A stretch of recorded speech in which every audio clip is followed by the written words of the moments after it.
Quand j'étais enfant, à chaque fois que j'allais en vacances en Allemagne avec mes parents, il y avait un moment que j'attendais avec impatience, les courses chez Aldi. Franchir la porte de l'un de ces supermarchés de la chaîne Aldi, qui n'existait pas en France à l'époque, c'était pour moi le vrai moment où je passais le Rhin.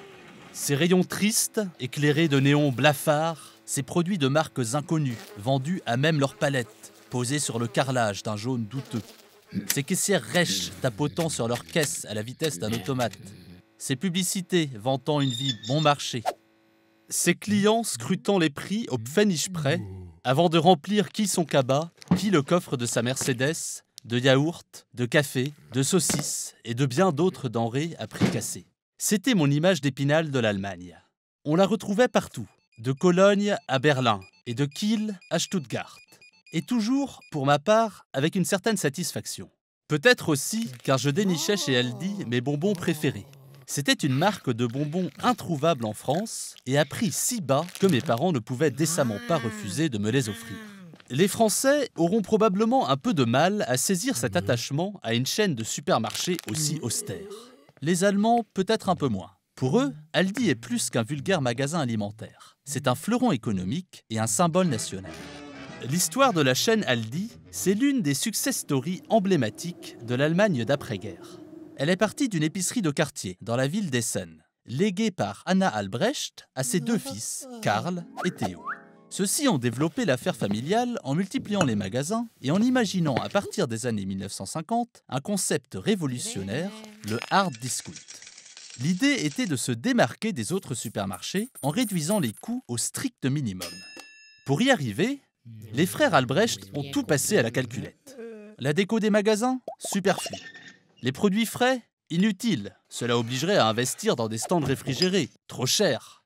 Les étiquettes de prix, pas la peine. Les caissières n'ont qu'à apprendre les prix par cœur. Le personnel, minimal. Et surtout polyvalent. Tout le monde doit être capable de tenir la caisse comme le balai. Les frères Albrecht ont aussi limité le choix à quelques centaines de produits de base. Et ils ont évité les grandes marques, trop chères. En revanche, ils ont demandé à des fabricants de produire directement pour eux des produits vendus sous des noms de marques fantaisistes créés pour l'occasion. L'enseigne fut baptisée Aldi, pour Albrecht Discount. Et dans l'Allemagne d'après-guerre, ces prix cassés tombaient à point. Les Aldi poussèrent comme des champignons. Les deux frères se partagèrent alors le marché.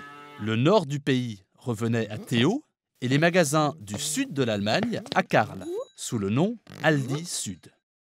Actuellement, il y a environ 4300 magasins Aldi en Allemagne, plus un grand nombre à l'étranger, en Europe, notamment en France, en Australie et aux États-Unis.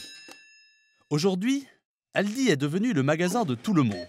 On y croise l'étudiant fauché, tout comme le cadre sûr. Il n'y a pas un Allemand qui n'y ait jamais mis les pieds.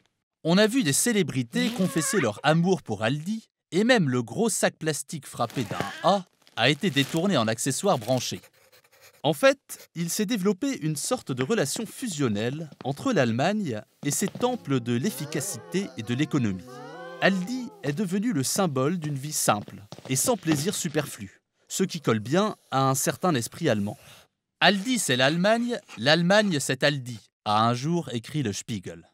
Le modèle a vite été imité et rapidement, le hard discount est devenu la norme outre-Rhin, où il détient autour de 40% de parts de marché contre 10 à 15% de parts de marché dans l'Hexagone. Et cette religion du discount, du toujours moins cher, s'est étendue à d'autres types de services, en Allemagne comme ailleurs, initiant une véritable révolution dans la consommation, qui a même un nom, la Aldisierung, la aldisation. La saga Aldi a son revers. Avec le temps, l'entreprise est devenue un empire tout-puissant, obsédé par le contrôle. Régulièrement, la presse publie des enquêtes sur les cadences infernales des salariés, la pression exercée par les managers, mais aussi les relations à sens unique avec les fournisseurs, etc. Ici, il y a plusieurs codes-barres sur les emballages afin que les caissières ne perdent surtout pas de temps à les tourner. Si cette gestion maniaque a sans conteste profité aux clients, elle a bien évidemment d'abord enrichi Theo et Karl Albrecht, qui sont devenus les hommes les plus riches d'Allemagne.